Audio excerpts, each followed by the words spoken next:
What's up, Vikings? We're back with another banger! Winter sports are defrosting. Let's go check out girls basketball. The Northwest girls basketball team has been working hard to prepare for their upcoming season, uplifting each other and making goals. I motivate myself and my teammates by always trying to stay positive and just trying to make practice fun. How I motivate myself and teammates throughout practice is just being very positive and finding something to cheer each other on. Even when it's a long season, we find something to make it fun. The goals I'm trying to accomplish this year is having a winning season and hopefully make it to state. Something I'm trying to improve before this season is being a better teammate, but also pushing girls to be at their best ability. I'm trying to improve on being a leader and staying positive. Some team goals and goals for myself this year is learning to do our defense better. We just put in a new defense and we're learning to do a matchup zone. And then also having a winning record and hosting a conference and making a district final game.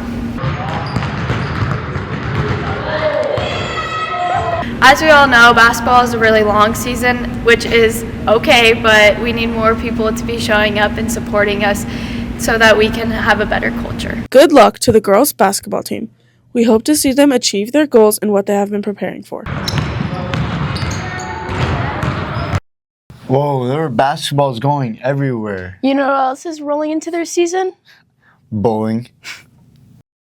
The bowling team has been working hard to prepare for their season. I first got into bowling watching my parents bowl together on weekend leagues. And then once I moved to Grand Island, I also started bowling weekend leagues. So that's really just it, as I got it from my parents. I first got into bowling through basically my dad. He told me to start it, and that kind of just exploded from there. My most memorable game would definitely have to be the state championship game last year.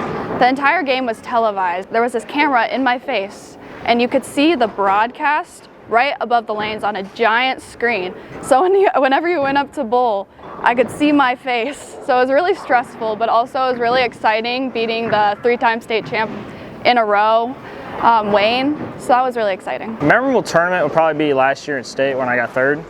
It's just a really fun experience and hope to do it again. It's important our bowlers stay focused and relaxed. To stay relaxed and focused, I would definitely just try to clear my mind and only focus on the game and the frame. So if Nikki gave me any advice, I would think entirely on the advice she gave me and just lock in, clear my mind, and just bowl.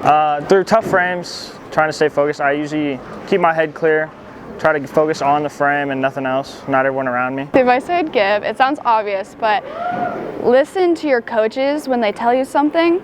Because a lot of the time when you first start bowling, they'll give you advice that sounds counterintuitive. They'll completely change the way you throw, and it's gonna start worse, but you have to take steps backwards in order to move forward. The advice I give to young bowlers is it's a mental game. Don't overthink it, stay out of your head and have fun. Come out and support the bowling team. Seems like you need to knock down a lot of pins. You know what else involves pins? Boys wrestling! The boys wrestling team has been putting in the hard work to prepare for the upcoming season. I've been wrestling for about 10 years and I'm wrestling 157 pounds. I've been wrestling since about first grade, so however long that is. The weight I'm wrestling is 215. Even when they're not competing, these athletes are preparing for the season. Wrestled all fall and went to a wrestling club and did lots of working out. To prepare for the season, I cut about 40 pounds from heavyweight last year to get down to 215, so hopefully have a better chance of placing at state. Normal practice starts off warming up by running, stretching, and then we go straight into hard drilling.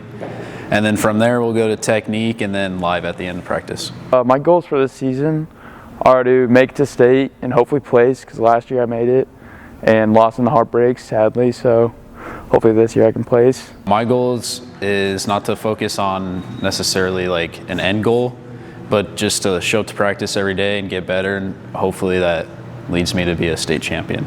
Well, a team goal I have for this season is to make it to state duels.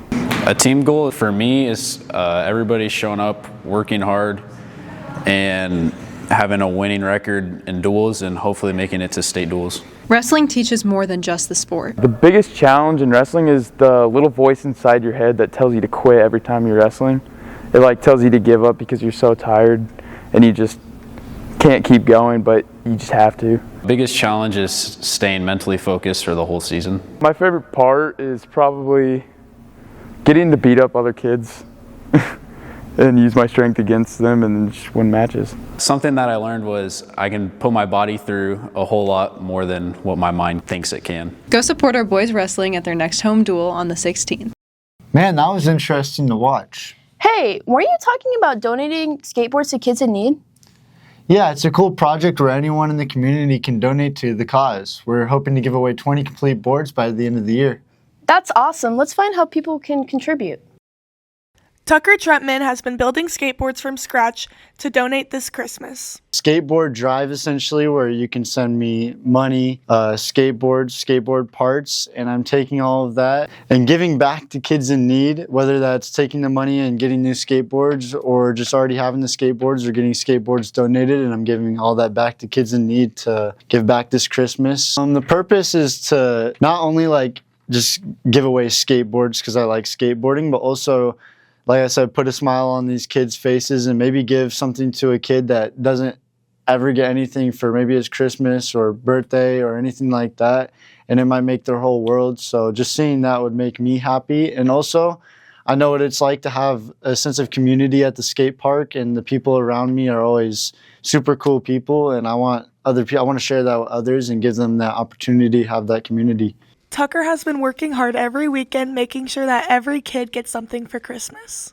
Skate park is my happy place to be. When my brother got on skateboarding, I tried it out. So I was starting doing it every day. I'll be skating for 6-7 months. My favorite trick is probably heel flip 180. Skateboards specifically, just because one, it's something that I like to do personally. It's something that I grew up with.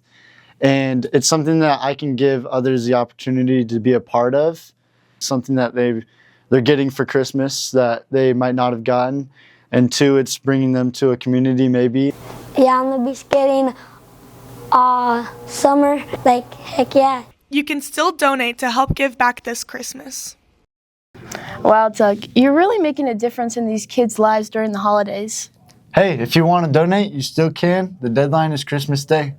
Until we see you guys again, I'm Lily. I'm Tucker. And this was a Viking banger.